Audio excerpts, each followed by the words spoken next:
Hello दोस्तों, very very good morning. मैं संदीप कुमार। आज का जो परिचर्चा का जो विषय रहेगा वह है हमारा राज्य व्यवस्था, हमारा संविधान। और अक्सर परीक्षाओं में यहाँ से प्रश्न काफ़ी ज़्यादा आते हैं। लेवल जो इसका होता है वो छोटे लेवल से लेकर के माने कि उच्च स्तर तक का इसका लेवल हो सकता है। तो हम लोगों को फ़िलहाल कुछ करना नहीं है, समय कम है, इसलिए हम लोग कोशिश करेंगे कि 11th और 12th से संबंधित पुस्तक का अध्ययन कर लेंगे। और प्रश्न जो क्वेश्चन बैंक हैं मार्केट में उपलब्ध, उसमें जो है हम लोग गहन अध्ययन करेंगे, देखेंगे कि क्या क्या प्रश्न अब तक पूछे जा चुके हैं। तो उस आधार पे एक बृहद कंसेप्ट बनाएंगे और प्रमुख तथ्य को हम लोग एक जगह संकलित करेंगे और संकलित करके उसको बार बार रिवाइज करने का प्रयास करेंगे। और साथ में हम लोग ये भी देखेंगे कि हमारे राज्य व्यवस्था से संबंधित करंट अफेयर्स से ये किस प्रकार जुड़ता है, उससे संबंधित टॉपिक पहलुओं को जो है हम लोगों को विशेष रूप से देखना है। इससे क्या हो कि हमारा करंट अफेयर्स की भी तैयारी होती चली जाएगी। तो कुछ नहीं है, हमारा जो राज्य व्यवस्था है, संविधान है, यह सिंपली एक कानूनी आलेख है, एक कानूनी दस्तावेज है।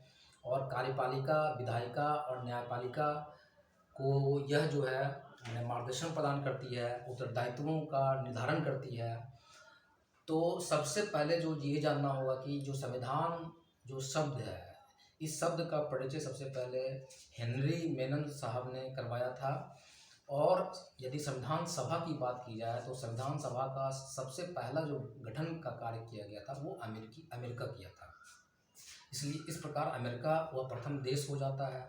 दूसरी बात क्या है कि अगर विश्व में सबसे छोटा संविधान वाला देश है तो वो भी अमेरिका ही है। उसके विपरीत भारत की स्थिति पे जब हम विचार करते हैं तो देखते हैं कि भारत का संविधान जो है विश्व में सबसे बड़ा संविधान है, ये हम लोग जानते भी हैं, ये लिखित संविधान है। ठीक इसके विपरीत इंग्लैंड का जो संविधान है वो लिखित है और परंपराओं के आधार पर चलने वाला संविधान है।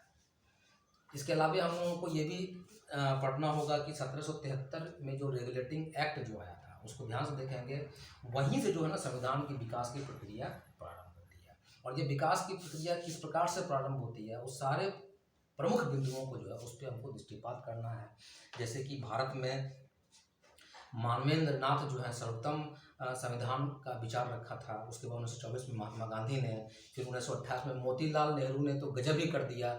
और संविधान उन्होंने जो नेहरू कमेटी जो रिपोर्ट बनाई उसको हम लोग संविधान का ब्लूप्रिंट तक कह देते हैं। ठीक है। उसी प्रकार 1940 और 1940 में अगस्त प्रस्ताव, 1942 में क्रिप्स मिशन, इनकी भूमिका भी हमारे संविधान निर्माण में काफ़ी अहम है। और इस प्रकार 1946 में जो कैबिनेट मिशन योजना जो भारत में आई, उस योजना के अंतर्गत भारत में अंतर्गत संविधान सभा का गठन कर दिया गया। तो यहाँ से संविधान सभा जो है हम लोगों को अब पढ़ना है कि संविधान सभा के निर्माण की प्रक्रिया क्या क्या रही, इसमें क्या क्या काम हुए, उसके अंदर कितनी समितियां बनी, कौन कौन से समिति का गठन किया गया, उससे संबंधित जितने भी नाम हैं। यहाँ से प्रश्न काफ़ी ज़्यादा आस्किंग होते हैं।